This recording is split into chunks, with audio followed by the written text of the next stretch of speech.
Alright everyone, this is just a little PSA with regards to like the internet. Some people, like when I ask for troubleshooting or whatever, they think I'm using some sort of app to connect everything because people are getting so used to using smartphones constantly.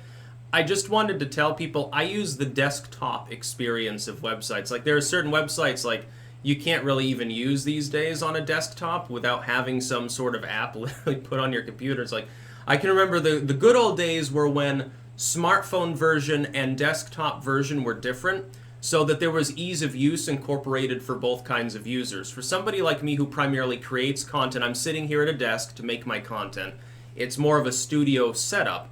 It doesn't make any sense unless I'm recording on the go, like a garden video or something. It doesn't make any sense for me to utilize what essentially is a smartphone on my laptop, which is what some of this shit actually boils down to. And I've noticed a disturbing trend that increasingly, in order to utilize websites, in order to utilize those experiences, everything is interconnected, very much live oriented. That is like, a huge amount of data sharing even with other people. The privacy capabilities are substantially lower than a desktop only experience, even like a Facebook for desktop sort of thing. Much less privacy, much less user privacy with regards to the companies themselves. Like basically they're like, hey, we're going to sell everything that you do. Intrinsic government spying, and also less ease of use. The convolutions with which some of this shit operates is considerably more. It's sort of like YouTube right now. It's Studio, the new Studio, the beta Studio that they've unveiled is sort of like a hybrid sort of thing. It looks terrible as a result. It used to be, you're on desktop, you're seeing one thing, you're on a smartphone, you're seeing another, and I guess they think that their users are so dumb that there's too much of a learning curve to use two different kinds for those who are both doing standalone and on the go.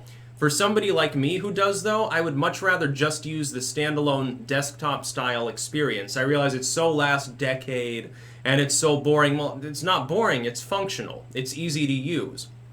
So when I ask for like for like YouTube for when you're traveling overseas, and the sign-in process, and by the way, you can generate codes to get around this. Generally speaking, though, like if you're signing in from a totally new location, even if it's the same device, it'll prompt you to give it a code. And if you've got a text-style two-factor authentication like I have hooked up, where you can't log in unless you have access both to the password and the phone, it gives you extra security. It just makes sense. If you have that, it's a problem because you can go and you can get like a temporary SIM card, or you can use a Wi-Fi connection. That doesn't always work. Sometimes things get fucked and glitched out, and Google doesn't like to offer you any other venue to prove it's you. Like at least on like Twitter, you can, fucking an agent will say, okay, please upload a scan of some form of government ID. Basically want to give it to China, but at least you can get into your account if you need to.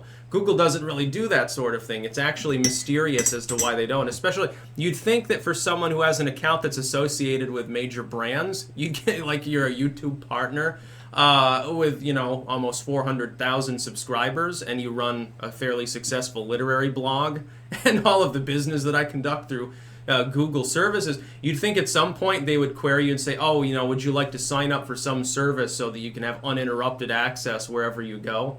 You'd think, maybe?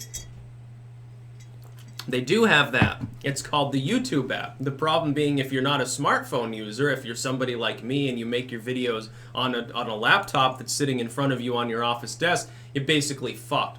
So yeah, the app-based internet sucks, and it's sort of like everything is turning into Windows 8. You remember Windows 8, for those of you who used Windows at all? I skipped it. I took one look at it, knew it wasn't for me, and said, fuck it. Windows is going to regret this, number one. They're going to quickly roll out a bunch of changes, but I'm just not willing to deal with it.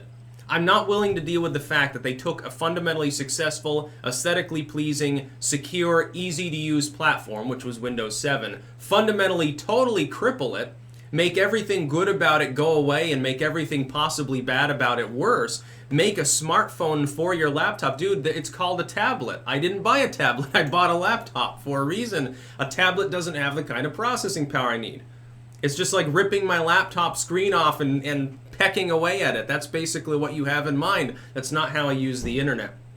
And I understand we're moving more and more towards an internet of everything sort of arrangement. What you've got is a situation where everything now is internet connected, like, your toaster's probably got Wi-Fi and shit, and you've got a 5G network ghoulifying your town. in order to be able to drive your car. I'm not opposed to technology. I don't like fear these changes. I'm just saying there are ways that are demonstrably easier for people to be able to interact with things. Sometimes people need a standalone experience. I have a feeling that at some point a sense of nostalgia for this sort of stuff will kick in, and it's going to be really funny. And then there'll be a wave of hipsters 10, 20 years from now that'll want standalone devices that are sort of like semi-disconnected from the rest of their dystopian reality.